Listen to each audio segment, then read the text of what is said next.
What is up, everyone? It is time to talk Baldur's Gate 3 because it is getting really close to being time for us to sink our teeth into this game. I played a lot of early access when it first came out. I've since come along and tested the Druid. I've tested the Bard. I've done some things here and there within the game. I think it's going to be awesome. I can't wait, but I have held back from really sinking my teeth into the early access because I didn't want to spoil the game for myself. So I've yet to see the Underdark stuff in the early access or any of that. I haven't played all the classes. I've just gone through that early level 3 to 5 stuff, that first little goblin camp. I've done that a few times, seeing the different versions of the swamps and things like that. So, I've been anticipating this game, and we're finally getting a launch this fall. And I'm going to be doing a combination of single player content and multiplayer content. And I wanted to update all of you on what that's going to look like and what exactly I'm going to be doing once this game goes live at the end of August, which is getting really close. There's going to be some staggering between this game and Starfield because they're both going to be out around the same time, but I am going to be playing those two games, this game and that game, fairly regularly. Expect, minimum 2 to 3 videos a week from me around these games. But speaking specifics to Baldur's Gate 3, let's talk about what type of content I'm going to be producing. As we get deeper into the video, if you're a returning visitor, you already know all this stuff, but if you're new here, don't forget to like, subscribe, and hit that bell icon so you never miss an update whenever I do a new video or have a live stream, and check out all the other playlists because we do a lot of different stuff on this channel. Plus there's the Discord, check all that stuff out. Let's dive in.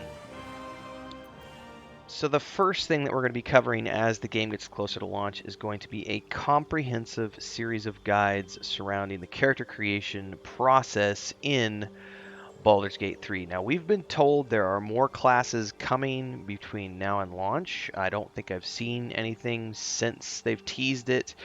We've still got a little bit of time now. We've still got a couple of months, but I believe throughout the month of July they're expecting to drop a lot more information on us ahead of the August release. So I guess there's a lot of stuff that we haven't seen from what we've been playing through with the Act 1 stuff in early access for the past few years. So right away, comprehensive character creation guides talking about like the overall process and then diving into the various races of the game, which is where we get into, now we're going to do race guides. So I typically have what races of the game there are, what's the best race, and then I also do like what's the best class. But we do overviews as well for all of these. So we'll definitely be doing an overview for all of the classes. We may individually break those down as well. I mean, there's kind of an infinite amount of content here we could talk about if we just do like an overview that's just all the races, giving a brief description of them, and then we break it down into individual race guides. That's just where my mind goes when I start looking at content.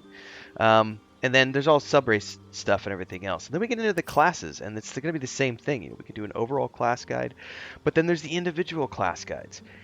And then there's the theory crafting discussions versus because there's the high level, this is what the class is for the newbies, right?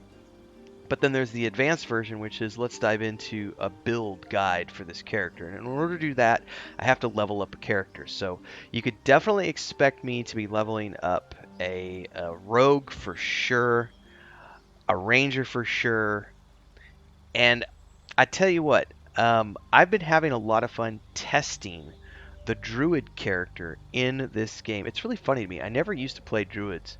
When I was younger, it was always rangers and rogues. But as I've gotten older, and this might be just the old man in me coming out, I've started to really like the druid. The idea of a druid who's accumulated all these years of knowledge and wisdom. So I might even, I don't know, can't confirm, but I might even break my number one rule for RPGs for the last 20 years, which is every single time I do the first playthrough, it's always a rogue because I want to be able to open traps and pick locks and get the doors and get all the chests and all the loots and everything else. But I might actually just do a druid right out of the gate this time around because it has been really fun to play in early access, and it's really just it's calling to me. So just right out of the gate, between character creation stuff, doing race guides, class guides, I've got several months worth of content for this game. Then we get into, okay, let's talk about the actual combat of each one of these builds. How do these play in the game? Showing those combat sequences. Then there's the story-based episodes, the lore-based episodes. Bubbaloni had a good comment the other day about seeing videos about locations from within the game that aren't necessarily like part of Forgotten Realms lore. Like just focusing on these places from the game and talking about those places more. I thought that was a really good idea. So those are just, sort of the tip of the iceberg in terms of what you can expect to see, because once we get into the game, well, then there's a whole bunch of other stuff, because then there's puzzles, there's hidden locations, there's, the quests, of course, there's the various ways that you can. A good example of this would be the swamps in Act 1. I don't want to spoil anything for those of you who might not have played it yet, but the swamps in Act 1 have there are different ways that you can approach the swamp area with the old woman in her cabin, based on your class and whether or not you succeed or fail at a variety of roles along the way. And those are the types of things that have me looking forward towards Baldur's Gate 3 and going, oh my goodness, this game is going to have a ton of replayability.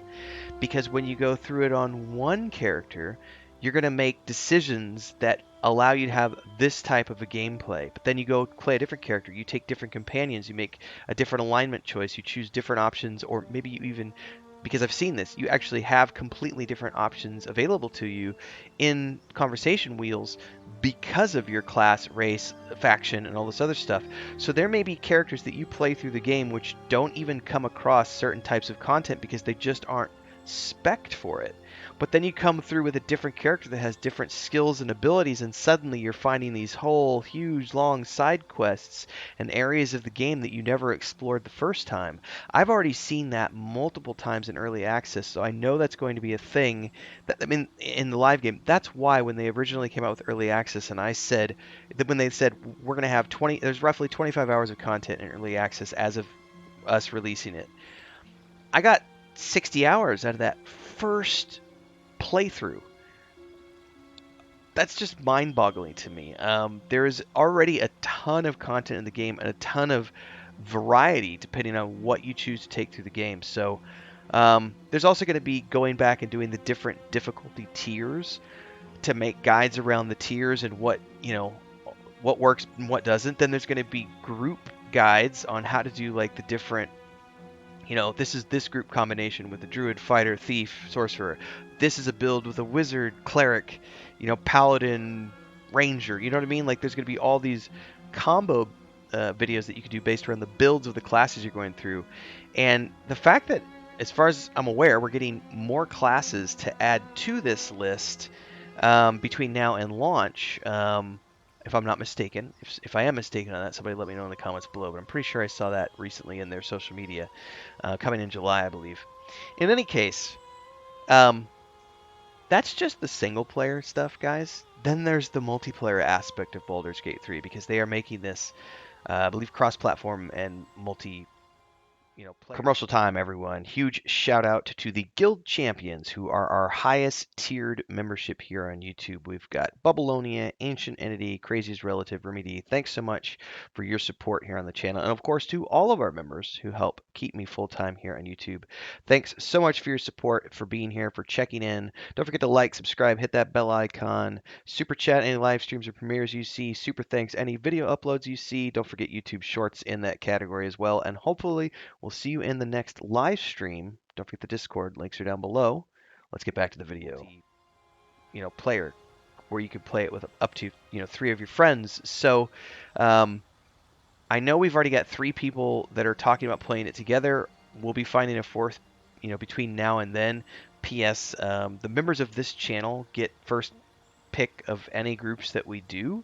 So if you want to do game stuff and hang out and do stuff, that's great. But if you want to actually come in the groups and do some scheduled events and stuff, that's the easiest way to that's a perk, everybody. That's a perk. First come, first, it's one of those perks. And then, if we don't find enough people, we always go to Discord and beyond.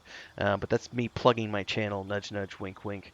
But we are going to be going through multiplayer at least once a week. I don't know that it'll happen more than once a week, but there's going to be at least a once a week group that goes through and does multiplayer content, which is going to allow me to cover all different sides of the equation. Plus, I'll be able to play one class when I'm playing it single player, and then I could play another class when I'm playing the multiplayer content. So I'll be able to have the opportunity to say, maybe I do my druid here because I've never gotten to do a druid before, or maybe I save the druid for the multiplayer group. I don't know yet.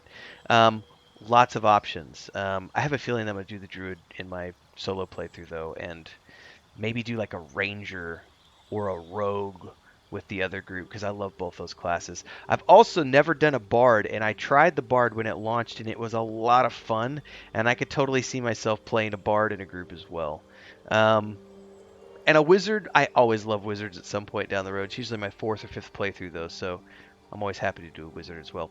Lots of options, lots of things. That's sort of my top-down view of where my headspace is at with Baldur's Gate 3. Obviously, there will be live streams once or twice a week once the game comes out.